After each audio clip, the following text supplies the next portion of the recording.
Welcome to Ferrum Football 1st and 10. I'm your host, Taylor Chitwood, alongside my co-host, Brandon Roberts, and Coach Rob Grande. Coach, happy Halloween. Same to you guys. I like your costume there. Looking rather spooky. Yeah, I'm perpetrating a football coach. Good luck for you. All right. So, Coach, get right into it. Any key injuries you lost last game? I saw we got Taylor Brown back last game. Did well. Recovered a fumble.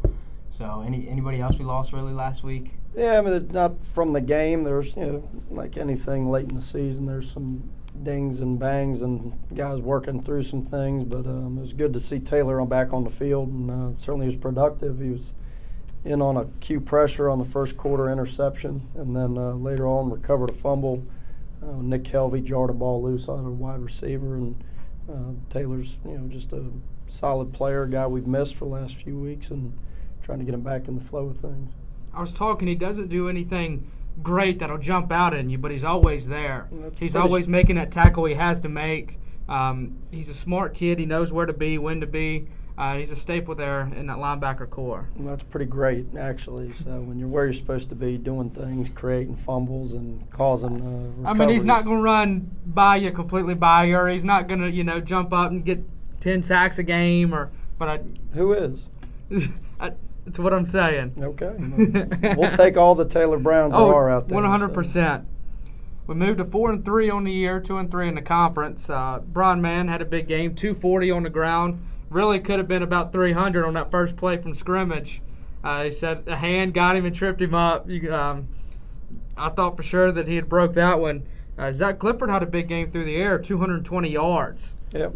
Both those guys are being real productive offensively, and Zach's playing at a real high level for us. And with what we do, he's not going to be a 400-yard passer, and but to get the ball in the perimeter, Johnny White had a couple key grabs for us. Quentin had a big screen for a 3rd and long, and guys are doing some nice things. Nick had a big touchdown there at the end of the half that put us ahead when we went for 2, and that loosens the box up and also takes advantage of some things that teams are going to want to do against, our run attack.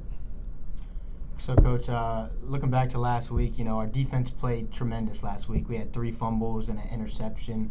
Moving forward, do you see that defense coming up to play every week more and more and more as we see? Are they getting better on the field every week more and more and more like they have been? Yeah, you'd like to progress and get better as the season goes on, and they've been opportunistic and done some nice things throughout the year. And the volume of turnovers is big in any game, and a couple key ones on the goal line, and then obviously the score in the second half was a big turnover that produced points for us. And when you can do those things, create extra possessions and deflate the other offense a little bit more, it always kind of ramps you up a little bit. And we're going to need another performance like that this week against a really good team.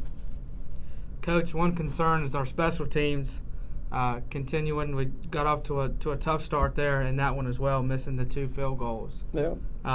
You can't lump it all into one unit. I mean, it's our kicking's not been very productive last week. Our coverage units have been pretty good, and Grayson's punting the ball well, and Chase and Brad would like to get those kicks back, and Chase came back and hit a big one to stretch us to a 2-possession game. And it's just guys need to make plays, whether you're a linebacker, quarterback, or kicker. You got to do your job.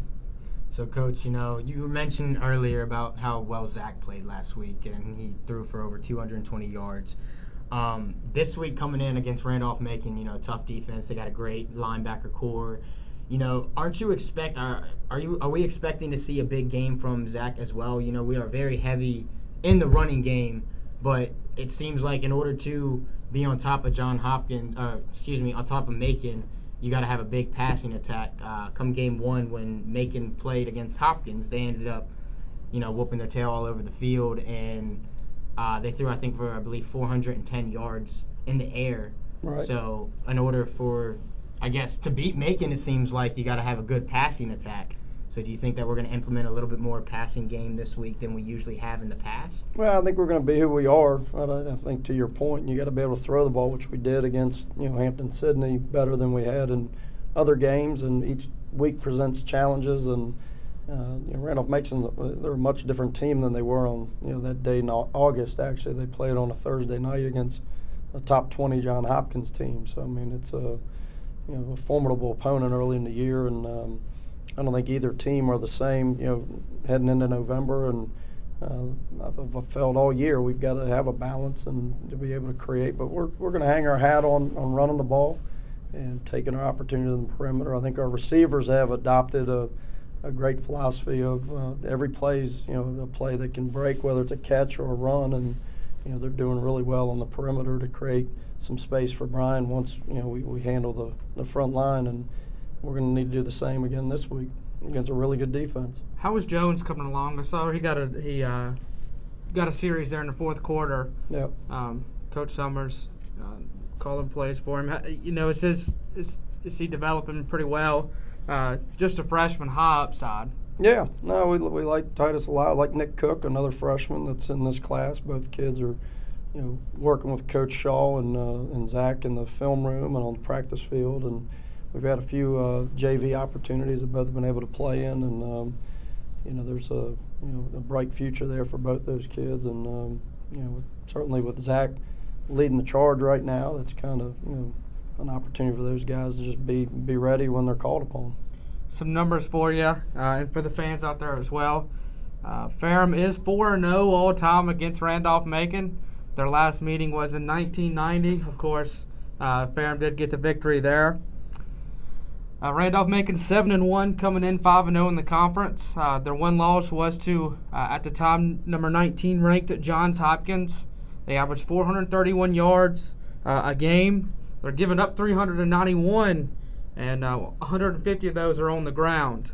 They do have a large rushing attack, average about 275 yards a game, led by Trey Frederick, big back, averaging 141 a game. And it is their senior day, Coach. So does that, after we warm up and things, it seems that it might be a little bit longer before we can actually get it on the field. Things are drug out, or is it over halftime? Are there any kind of adjustments made there? Well, I mean, you got to honor those kids that they have that are finishing, and that does present a little bit more time in the pregame, and we'll certainly accommodate what they're going to do for their kids, as we'll do the same at Bridgewater with our seniors. And it's a function of the year, and really shouldn't have an effect on the game. Yeah, but how nice would it be to go into the 5-0 number one team in the ODAC and beat them on their senior day? That's the plan. I mean, that's where we're going. What's the attitude with the team? I'm sure they know that this is a big game too.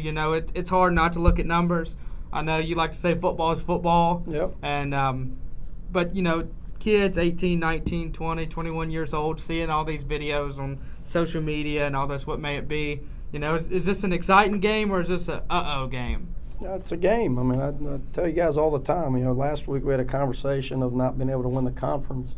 And, we go out and win a football game because we do the little things each week to give ourselves a chance to play and win. And, I said before, if you don't have a 4.0 at midterm, do you quit the semester?